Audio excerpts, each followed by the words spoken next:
Loveth stands in the dimly lit hallway, her body frozen as she overhears Anita and Benjamin arguing in the living room.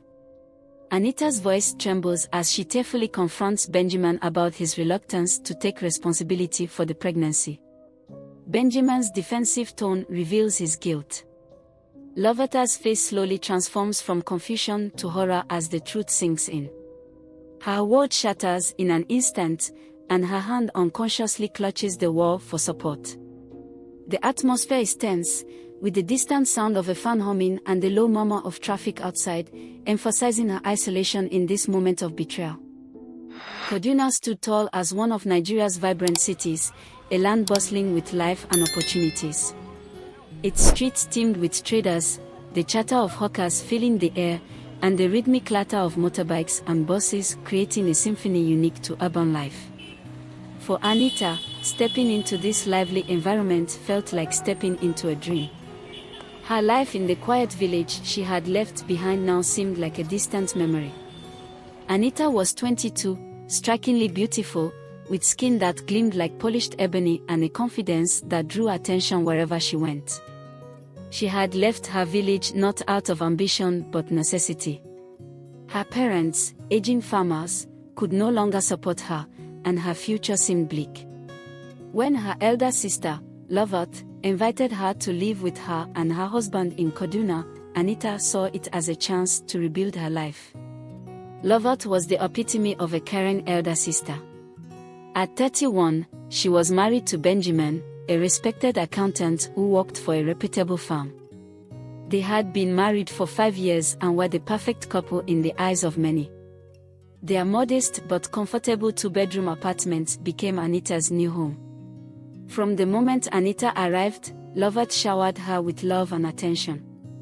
She took Anita shopping, ensured she had nice clothes, and even taught her how to navigate the bustling markets. "You're part of this family now," Loveth would say, her smile warm and reassuring. "Don't ever feel like a burden." Benjamin, though kind, kept a distance. He was polite and reserved, often engrossed in his work. Anita admired his dedication and the way he treated Loveth with care. "This is what a real man looks like," Anita thought to herself, comparing him to the careless men she had encountered in the village.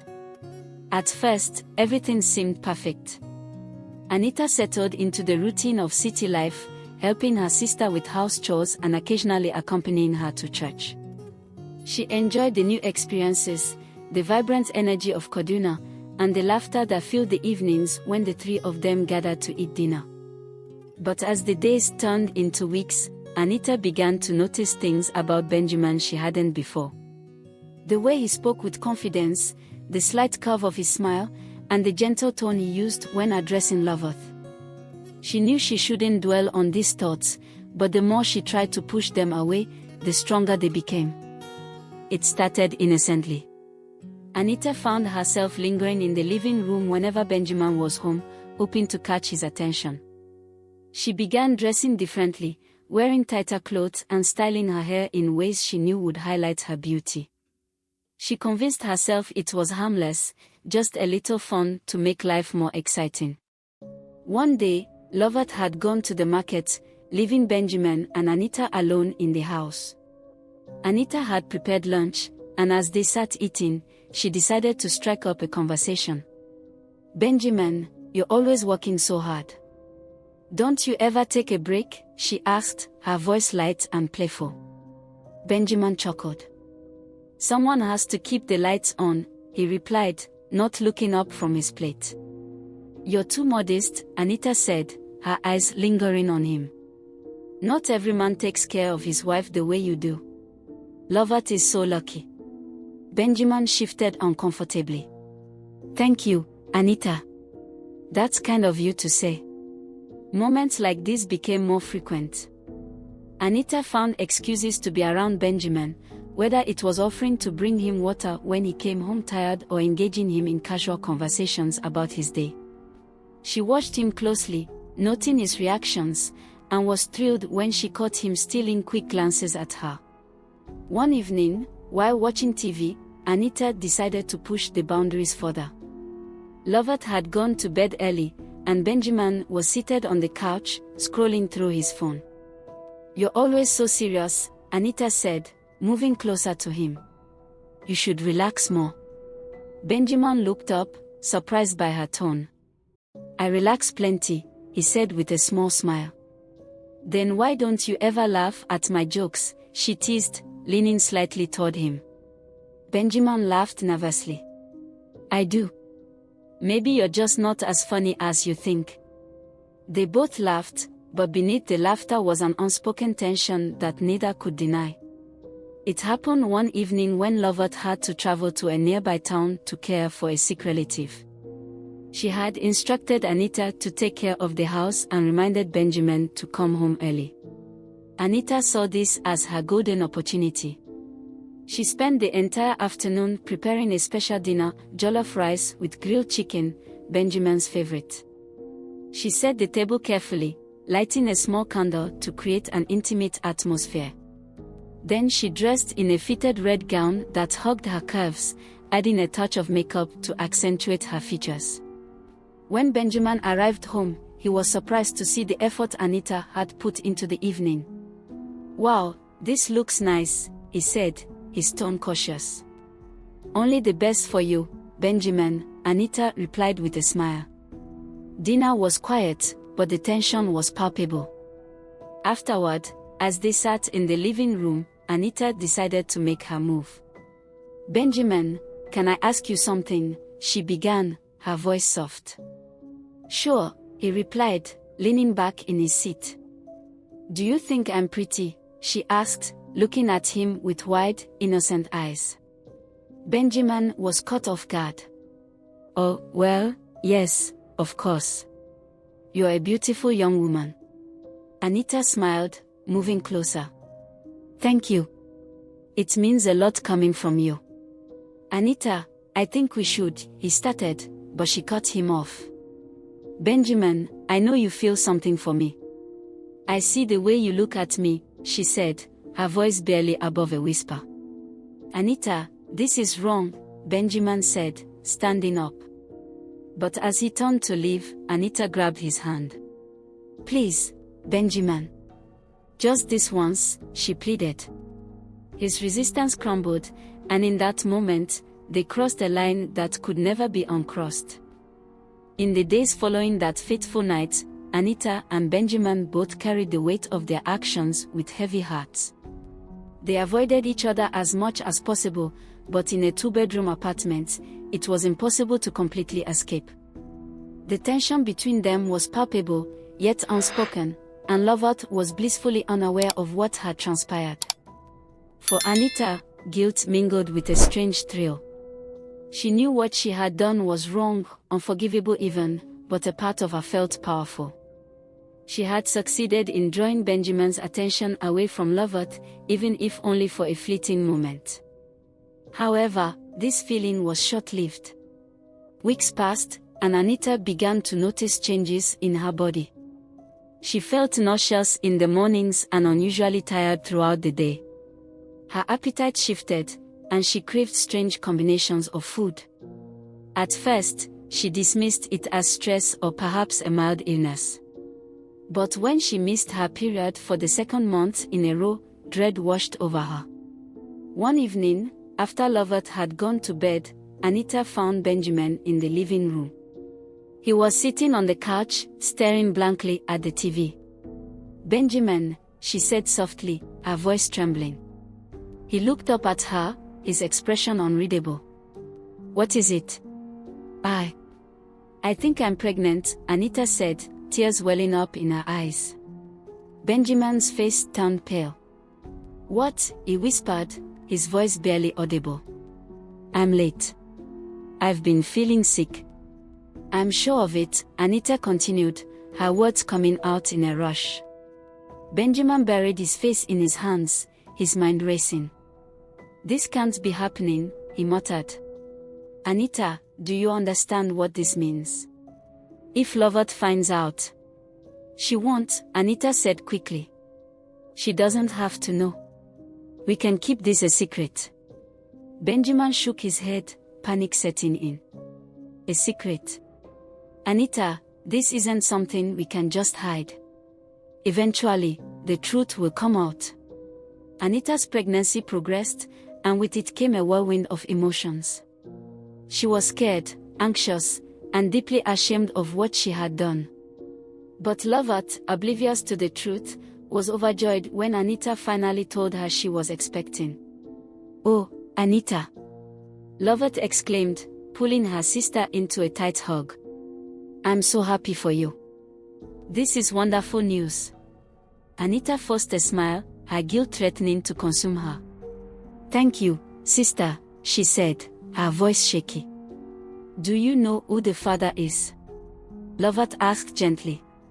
Anita hesitated, her mind racing. "It's someone I met before I came to Kaduna," she lied. "We are not together anymore." Loveth's heart ached for her sister.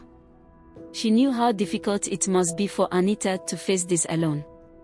Determined to support her, Loveth took on the role of caregiver, ensuring Anita had everything she needed for a healthy pregnancy. She accompanied her to doctor's appointments, cooked nutritious meals, and even bought baby clothes. "You don't have to do all this," Anita said one evening as Loveth folded tiny onesies in the living room. "Nonsense," Loveth replied with a smile. "You're my sister. I'll always be here for you." Anita felt a lump rise in her throat.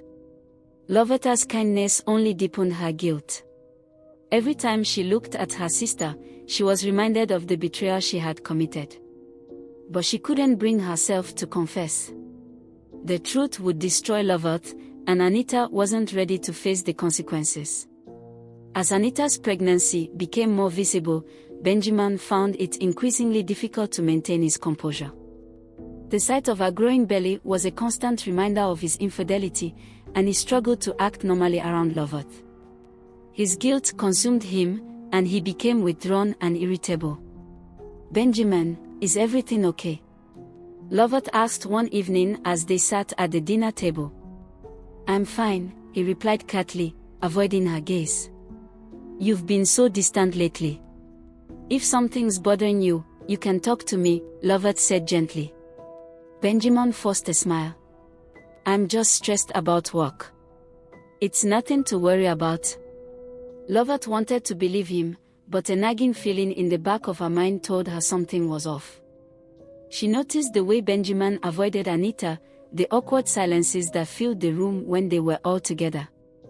At first, she dismissed it as her imagination. But as the weeks went on, her suspicions grew. One fateful afternoon, Loveth returned home early from work. She had forgotten an important document and needed to retrieve it before her meeting. As she entered the house, she overheard Benjamin and Anita arguing in the living room. "You can't keep avoiding me, Benjamin," Anita said, her voice trembling. "We need to talk about this." "There's nothing to talk about," Benjamin replied sharply. "We agreed to keep this a secret. That's all there is to it." Loveth froze in the hallway, her heart pounding. What secret were they talking about? She peeked into the living room and saw the tension between them. Anita's face was red with frustration, and Benjamin looked like he was on the verge of breaking down. "Benjamin, this isn't just about us anymore," Anita said, her voice breaking. "This is about the baby." Loveth's blood ran cold. She stepped into the room, her voice shaking. "What's going on here?" Both Benjamin and Anita turned to her, their faces pale. For a moment, no one spoke. The weight of the silence was suffocating. "Loveth," Benjamin began, his voice barely above a whisper. Loveth looked between them, her mind racing. "What is this about a baby?" "Anita, is Benjamin the father?" Anita burst into tears, unable to answer. The truth was written all over her face. Loveth felt like the ground had been ripped out from under her. "Tell me it's not true," she pleaded, her voice breaking. "Tell me this isn't happening." Benjamin hung his head, unable to meet her eyes. "I'm sorry," he said quietly. Loveth let out a scream of anguish, the sound echoing through the house. Her world had shattered, and she didn't know how to put the pieces back together. The days following Loveth's discovery were filled with tension and heartbreak. The once warm home that had been a safe haven for Anita was now cold and filled with silence. Loveth refused to speak to either Benjamin or Anita, locking herself in the bedroom for hours. Her once bright eyes were now swollen from crying, and the pain of betrayal weighed heavily on her heart. Anita, on the other hand, was consumed by guilt and fear. She had never wanted things to spiral out of control like this. Every time she tried to approach Loveth, she was met with silence or a dismissive glare. The sisterly bond they had once shared now seemed irreparable. One evening, Anita mustered the courage to knock on Loveth's door. "Sister, please, I need to talk to you," she said, her voice trembling. The door opened slightly, and Loveth stood there, her face pale and her eyes hollow. "What do you want, Anita?" she asked coldly. "I'm so sorry for what I've done," Anita said, tears streaming down her face. "I never meant to hurt you. Please, forgive me." "Forgive you?" Loveth said, her voice rising. "You betrayed me in the worst possible way, Anita. You slept with my husband. You're carrying his child. How do you expect me to forgive that?" Anita dropped to her knees, sobbing. "I was weak. I made a terrible mistake. Please, sister, I'll do anything to make it right." Loveth stared at her for a moment before slamming the door shut. Anita's cries echoed through the house, but Loveth couldn't bring herself to open the door again. Benjamin was no better off. The guilt he felt was crushing, and he knew he had destroyed the trust and love in his marriage. He tried to talk to Loveth, but she refused to listen. "Loveth, please," he said one evening as she stood in the kitchen, preparing dinner. "Let's talk about this." "There's nothing to talk about," she replied coldly, not looking at him. "You've made your choices, Benjamin. Now you have to live with them." "I know I've hurt you," he said, his voice breaking. "I was stupid and selfish. But I love you, and I want to fix this." "Love?" Loveth said, turning to face him. "You call this love? You betrayed me with my own sister. Do you even understand the depth of what you've done?" "I do," he said, tears streaming down his face. "And I'll spend the rest of my life making it up to you if you let me." Loveth shook her head. "I don't know if I can ever forgive you, Benjamin. You've broken something that might never heal." As Anita's pregnancy progressed, she found herself isolated. Loveth barely spoke to her, and Benjamin avoided her as much as possible. She felt like a stranger in the home she had once thought of as her refuge. The weight of her actions bore down on her every day. She couldn't escape the shame that followed her wherever she went. Even in church, she felt the judgmental stares of people who didn't even know her secret. It was as if the guilt was written all over her face. Anita began to question whether she could raise her child in such a toxic environment. She considered leaving Kaduna and starting over somewhere new, but the thought of being alone and pregnant terrified her. She longed for her sister's forgiveness, but she knew it was a long shot. One night, as she lay awake in her room, she whispered a prayer. "God, I know I've sinned. I've hurt the people I love most. Please, show me a way to make things right." Months passed, and Loveth began to realize that holding onto her anger was eating away at her. While the betrayal still stung, she couldn't ignore the fact that Anita was carrying an innocent child. The baby had done nothing wrong, and Loveth didn't want to bring a child into a world filled with resentment. One afternoon, Loveth knocked on Anita's door. Anita opened it, her face pale and her eyes filled with fear. "Sister," she began, but Loveth held up her hand. "Let's talk," Loveth said, her tone softer than it had been in months. They sat down in the living room, and for the first time, Anita felt a glimmer of hope. "I'm still angry," Loveth began. I don't know if I can ever fully forgive you or Benjamin. But I've realized that this baby is innocent. I can't let my anger affect a child's life." Anita burst into tears. "Thank you, sister. I promise I'll do everything I can to make it right." "This doesn't mean everything is okay," Loveth said firmly. "But I won't punish the child for your mistakes." As Anita's due date approached, the tension in the house began to ease slightly. Loveth still kept her distance from Benjamin, but she started helping Anita prepare for the baby's arrival. They painted the nursery together and shopped for baby clothes, slowly rebuilding their bond. Benjamin, too, tried to make amends. He apologized to Loveth daily, hoping to win back her trust. While Loveth remained guarded, she appreciated his efforts. When Anita finally gave birth to a baby boy, Loveth was by her side in the delivery room. As she held the newborn in her arms, tears streamed down her face. In that moment, she realized that love and forgiveness were more powerful than anger and resentment. It took years, but the family slowly began to heal. Loveth and Benjamin attended counseling and worked through their issues, though their marriage was never quite the same. Anita dedicated herself to being the best mother she could be, vowing to raise her son with integrity and love. While the scars of betrayal never fully disappeared, the family learned to move forward.